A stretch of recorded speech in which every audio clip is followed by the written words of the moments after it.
নমস্কাৰ সকলোকে পুনৰবাৰ মোৰ চেনেললৈ স্বাগতম জনাই লৈ আহিছোঁ আজি দিনটো ৰাখি ফল। আজি হৈছে 20 জুলাই 2025 অসমীয়া 4 শাওন দেওবাৰ। আজি সূৰ্যোদয় সময় পুৱা 4:27 আৰু সূৰ্যাস্ত সময় 6:06। আজি হৈছে দশমী তিথি আৰু কৃষ্ণপক্ষ। আজি দিনটোৰ প্ৰথম ৰাশি হ'ল মেঘ ৰাশি। আপোনাৰ আত্মবিশ্বাস বাঢ়িব। নিজৰ দায়িত্বৰ মাজত নিজৰ বাবে সময় উলিওৱাটো নিশ্চিত কৰক। আৰ্থিক বিষয়ত আজি আপোনাৰ ভাগ্য ভাল হ'ব। কথা বতৰাৰ সময়ত ভদ্ৰ ভাষা ব্যৱহাৰ কৰক। শিশুৰ স্বাস্থ্যৰ প্ৰতি আপুনি চিন্তিত হ'ব পাৰে। বৃষ ৰাশি। আপুনি আপোনাৰ কামৰ পদ্ধতিত পৰিৱৰ্তন আনিব পাৰে। আপুনি হয়তো পৰিয়ালটোৰ বাবে কিছু পৰিকল্পনা কৰিব পাৰে। ব্যৱসায়ত ডাঙৰ লক্ষ্যত উপনীত হোৱাত আপুনি নিয়োজিত হ'ব।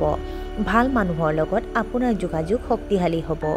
অতিথিসকলে আপোনাৰ ঘৰলৈ আহি থাকিব। মিথুন ৰাশি। আপোনাৰ চিন্তাবোৰ ইতিবাচক কৰি ৰাখক।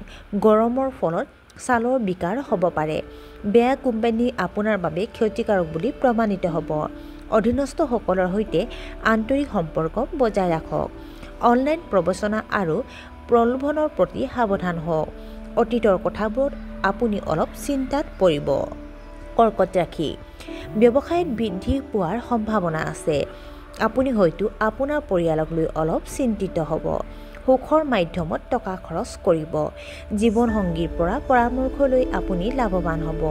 প্ৰেমৰ সম্পৰ্কক লৈ যুৱক যুৱতীসকল হয়তো অতি আৱেগিক হ'ব। আপোনাৰ কৰ্মদক্ষতা বৃদ্ধি পাব। সিংহ ৰাশি। আপোনাৰ মনত নতুন সৃষ্টিশীল ধাৰণা উদ্ভৱ হ'ব। মিডিয়া পেছাদাৰী খণ্ডই সন্মান পাব। গুৰুত্বপূৰ্ণ বিষয়ৰ সন্দৰ্ভত আপুনি অতি সক্ৰিয় হ'ব।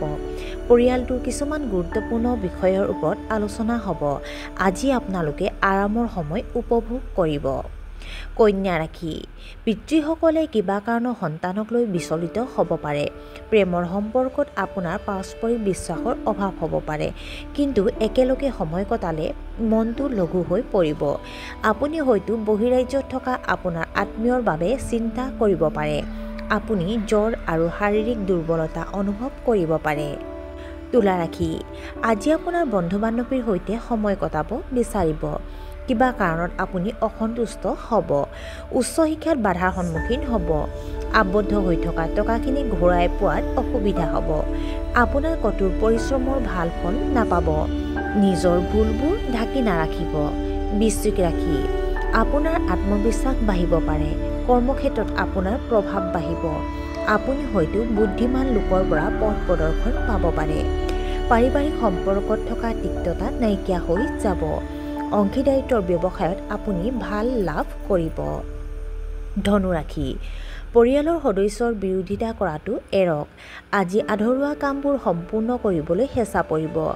প্ৰতিযোগিতামূলক পৰীক্ষাত ভাল ফলাফল পাব। আপোনাৰ বৈবাহিক সম্পৰ্ক আনন্দময় হ'ব। আপুনি শুভ অনুষ্ঠানৰ পৰিকল্পনা কৰিব পাৰে। মকৰ ৰাশি। বাৰে নিজৰ সিদ্ধান্ত সলনি নকৰিব। ল'ৰা ছোৱালীৰ কাম কাজৰ ওপৰত চকু ৰাখক। নতুন কামটোক লৈ আপোনাৰ মনত কিছু সন্দেহ থাকিব। আপুনি হয়তো নিজৰ আত্মসন্মানৰ বাবে চিন্তা কৰিব পাৰে। ঘৰৰ কামত আবদ্ধ হৈ পৰিব পাৰে। শুভ কামত আপুনি ধন খৰচ কৰিব। কুম্ভ ৰাশি। নিজৰ চৰিত্ৰ ভাল ৰাখক। পৰিকল্পিতভাৱে কাম কৰিলে লাভজনক হ'ব। শ্ব' অফত বেছি খৰচ কৰাটো উপযুক্ত নহয়। আইনী বিবাদৰ ক্ষেত্ৰত সাৱধান হওক। মাতৃৰ প্ৰতি ভাল আচৰণ বৰ্তাই ৰাখক। কোনোবা এটা বিষয়ক লৈ পৰিয়ালত বিসংগতি হ'ব পাৰে।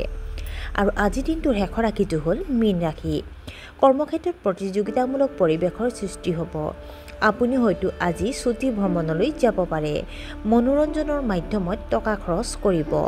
নতুন চাকৰি এটা পাব পাৰে। ৰক্ষণশীল চিন্তাৰ পৰা আঁতৰি থাকক। আজি আপুনি প্ৰযুক্তিৰ প্ৰতি অলপ আকৰ্ষিত হ'ব। আৰু আজিৰ দিনটো ৰাশিফল ইমানতে অন্ত পৰিছে। আশা কৰোঁ আপোনালোক প্ৰত্যেকৰ আজিৰ দিনটো সুন্দৰ হওক। ধন্যবাদ।